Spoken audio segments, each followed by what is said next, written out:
अडानी का सारा रुपया प्रधानमंत्री का रुपया है।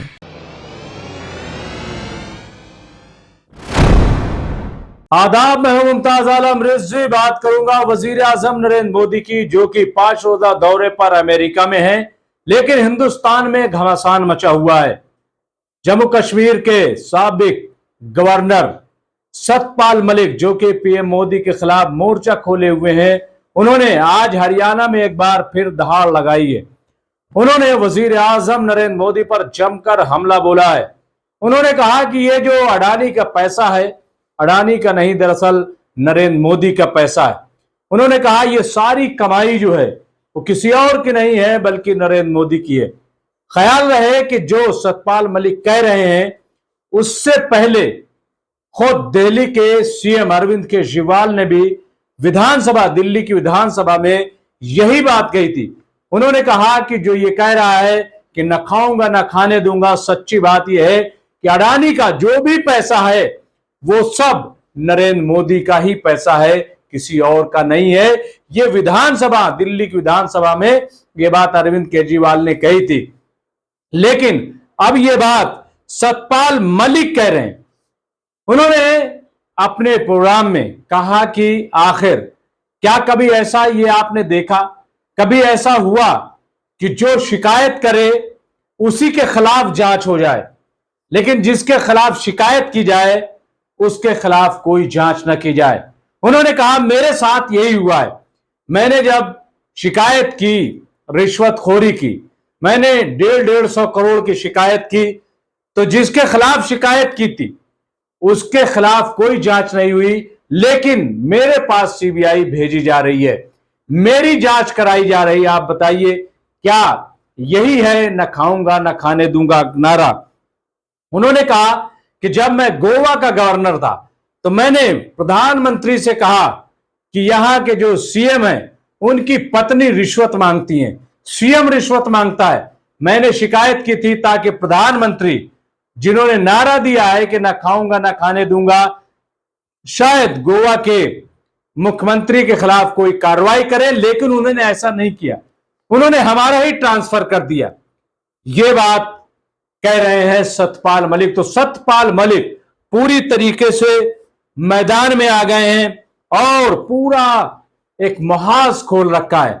हरियाणा में उनका जमकर इस्तकबाल किया गया, उनका स्वागत किया गया, और वो अभी राजस्थान में थे, हरियाणा में है और उत्तर प्रदेश, वो जगह जगह घूम घूम करके इस वक्त एक तरीके से प्रचार कर रहे हैं। उनका कहना है कि मैं किसी पार्टी में नहीं हूं, लेकिन जो लोग ईमानदार हैं और जो लोग ईमानदारी से काम कर रहे हैं, हम उनके साथ खड़े हो जाएंगे।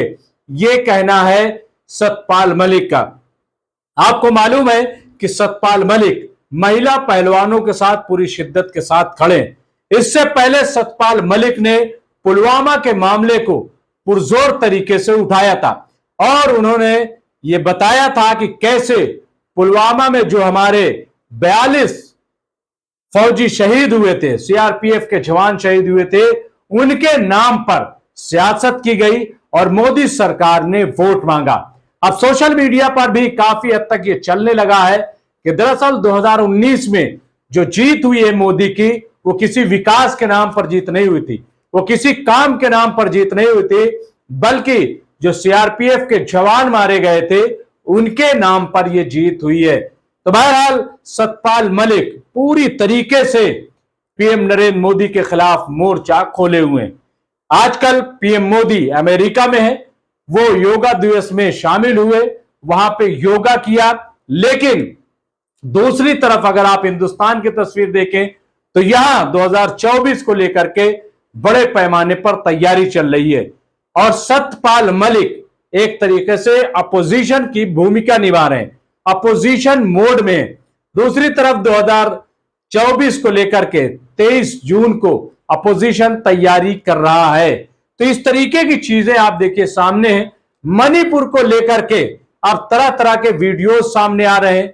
लोग शिकायत कर रहे हैं कि जब मणिपुर जल रहा है, वहां के लोग घर से बेघर हो रहे हैं, तो वहां की फरियाद न सुन करके पीएम मोदी यूक्रेन पे बात कर रहे हैं, रूस पे बात कर रहे हैं, वो अमेरिका में योगा कर रहे हैं और यहां मणिपुर जल रहा है। कांग्रेस जो प्रिंसिपल अपोजिशन पार्टी है, वो अब तक न जाने कितने तरीके के वीडियो इस सिलसिले में डाल करके वायरल कर दिए हैं। तो बहरहाल ये 2024 की जंग है, लड़ाई है। लेकिन सतपाल मलिक ने जो बात कही है, क्या उसका जवाब बीजेपी के पास है? क्या बीजेपी उसका जवाब देगी? क्योंकि राहुल गांधी ने भी अडानी के ताल्लुक से यही कहा था कि 20,000 करोड़ रुपया कहां गए, लेकिन आज तक सरकार की तरफ से उसका कोई जवाब नहीं आया। जब हिंडनबर्ग की रिपोर्ट आई अडानी के ताल्लुक से, और अडानी जो दूसरे नंबर पे दुनिया के अमीर आदमी 40वें नंबर पर पहुंच गए, तब मोदी सरकार अडानी को बचाने के लिए खड़ी हो गई, ऑल इज वेल कहने लगी। सवाल यह है कि आखिर अडानी की जांच क्यों नहीं, अडानी के यहां ईडी और सीबीआई क्यों नहीं पहुंची, ये अपोजिशन जानना चाहता है। तो बहरहाल ये पूरा मामला आप देखिए कि किस तरीके से सियासी तो है, लेकिन इसमें सदाकत भी नजर आ रही है।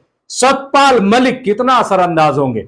अगर आप जाट कम्युनिटी की बात करें तो राजस्थान, हरियाणा और ये उत्तर प्रदेश, खासतौर से जो ये मगरबी उत्तर प्रदेश है, पश्चिमी उत्तर प्रदेश है, यहां जाट कम्युनिटी बहुत ज्यादा है।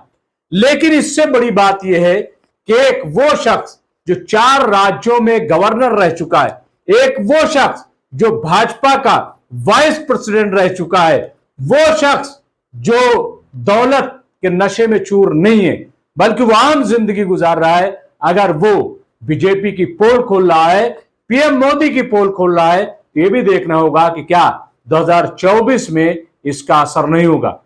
देखते हैं कि आगे आगे होता है क्या। बहुत बहुत शुक्रिया।